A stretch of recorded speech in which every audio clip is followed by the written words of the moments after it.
The Joe Rogan Experience. Really? Now, you put something in that book that really blew my mind. You said that in 1975 or 76, in Hudson County, where I'm from, there was 40 car bombings. Oh, man, yeah. 40 car bombings. Well, and I remember one. Bombings, not all car bombings. Bombings. Yeah. In Hudson County, from 7th Street to 88th Street there, where you have Bayonne, Hoboken, that stuff. There was 41 car bombings. That's incredible. There was a time in the 70s in the U.S. where bombings, homemade bombs, were like the preferred weapon of organized crime. There was a bombing war in Cleveland over this Irish gangster in the 70s. It was pretty common. In Philly, too, they made that? a bomb with the nails. The guy that got in, the Sicilians were good with bombs. They did make a movie about Danny Green. Yeah. Yeah. What was that movie called? Kill the Irishman. And now they're redoing it again. Well, they're doing The Irishman, different movie. Yeah. It's fascinating stuff, man. Now, did anything surprise you when you were put? I mean, obviously you're well versed in organized crime and well versed in these kind of communities. I think the dominant feeling people will have when they're reading this book is the dominant feeling I had when I was researching it, which was, why don't I know this shit? Right. I mean, this is not only a great story, really interesting, but it's a really important history. All this political connection to anti-Castro movement and the role the U.S. government might have played in it, and the idea that this criminal conspiracy organization was allowed to go on for 40 years because certain elements in the U.S. government didn't want to go after them because they were afraid it would open the lid on the Cuban relations with the anti-Castro relations with the CIA, the politics of it. That's not only interesting history, it's important history to understand a certain social, political relationship between the U.S. and Cuba, the Bay of Pigs, the residue of the revolution, the way that shaped the Cold War, shaped U.S. politics over a period of about 50 years. So I was like, why don't I know this? This is amazing. This is like almost like a hidden history. I mean, I knew what got reported in the newspapers, but you lift up the rug and you look underneath the rug and you start to get into the details of it. It just makes me so aware that what we're receiving as information on a daily basis from the mainstream media and everything is a version of what's happening. There's a whole other version of what's happening that we don't see.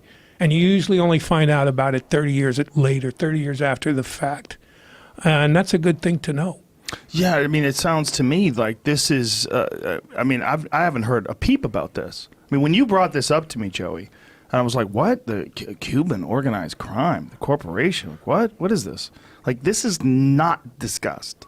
It's just not discussed. Well, hopefully this will change. I grew up in it, and I never talked about it because, like I said, I have 100 stories we goof around. I ate Lucy Stormbush's pussy. And Right. There's a lot of shit I say in that.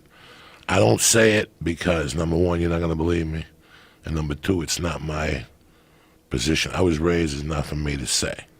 Do you know what I'm saying? Yes. But I saw that as a child. And then what made it worse for me was moving to North Bergen. Once I moved to North Bergen, I saw what they were doing in Union City in a bigger way, which is all political. I saw things that'll make your tongue drop.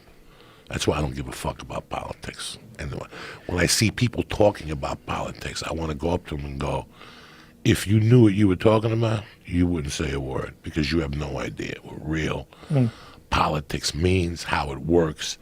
If it works like that in a micro system, I can't imagine in a real. So I don't want to pay attention to it. Now, Joey, let me ask you a question. Go ahead. Because Joey and I connected when I had more or less written this book already. If I had come to you way back at the beginning of this, out of the blue, all of a sudden this guy TJ English, I don't know, I guess you knew the Westie, so you knew who I was, you knew I was legit. Yes. If I had contacted you and said, will you talk to me about this history, would you have done that? With everything, it would take us a week to debrief me.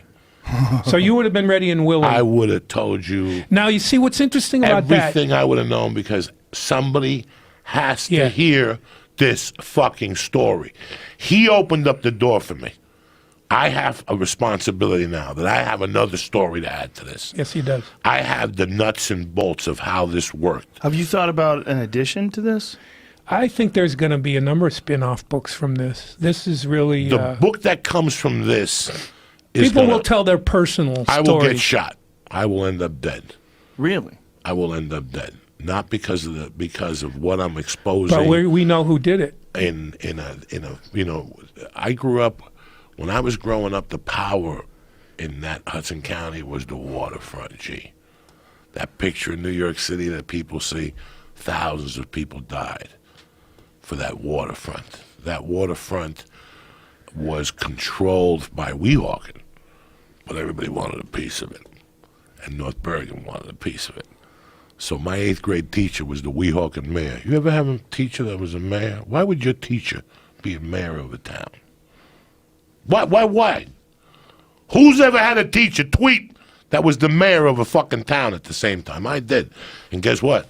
At the end of my 8th grade year, I saw ATF come in and pull him out of there. Really? He did 11 years. Okay? What was he doing? He was selling the waterfront.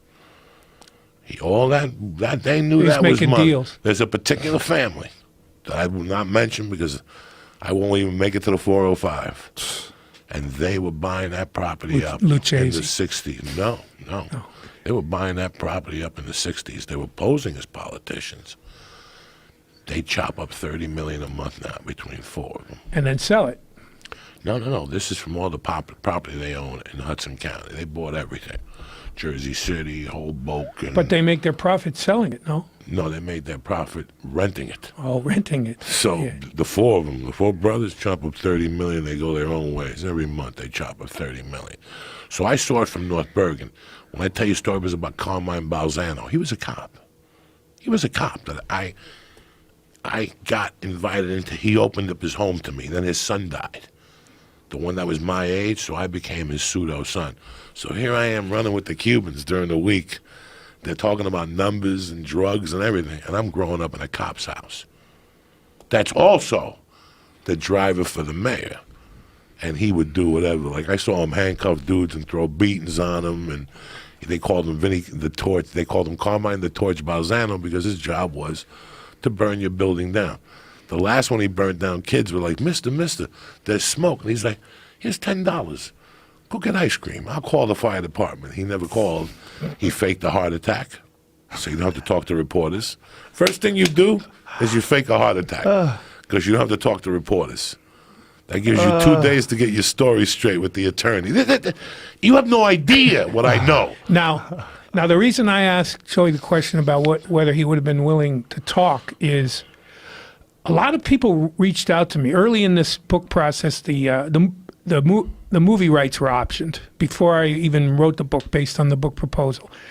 And I got a lot of media attention. And I started getting emails from nieces and nephews of sons and daughters of key characters in this story. And these were people like Joey who had kept this personal family histories bottled up for 30 years. Joe, I kept. Hadn't talked to anybody about it. And now they saw I was doing this book and they needed to get it off their chest. They needed to talk about it. I met these two girls who were daughters of one of the guys who became a snitch, testified against the corporation. The family went into the witness protection program. These girls had never talked to anybody. When I went to meet with them in a bar, they weren't even sure they were going to talk to me. We were just meeting to talk about whether they were going to talk to me. I got to meet them. They talked nonstop for 3 hours. Once they thought they could trust me, they couldn't stop talking about it. They had all this stuff they needed to get off their chest. Wow. We were raised not to say ugats.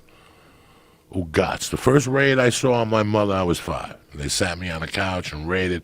My mother had already thrown the coke off the balcony to the lady downstairs.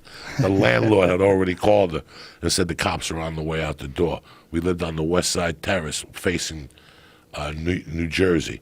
And the lady downstairs, she would pay her rent and tell her, hold this bag. My mother threw it. They came up, sat us down. They asked us to leave. Went to 88th Street. 88th Street, we never got raided. When I moved to North Bergen, I would get raided. Before I got raided, the phone would ring. It'd be Carmine Balzano. Tell your mom to clean the house. I'd wake my mom up, tell her to clean the house, and come over here. I don't want you to see what's going to happen. Cops would come and arrest my mother. I would walk to Carmine's house with my basketball, right past the cops. And it was that easy. It was that easy. Wow. Do you wish you ran into Joey before you started writing this? It would have been a different book. He Yeah. wanted. Why I enjoyed this book so much is because no matter how much history this motherfucker dropped on you, he let you know who Jose Battle was. He kept you reminded who Jose Battle was. That's big for an author. He never got away from Jose Battle.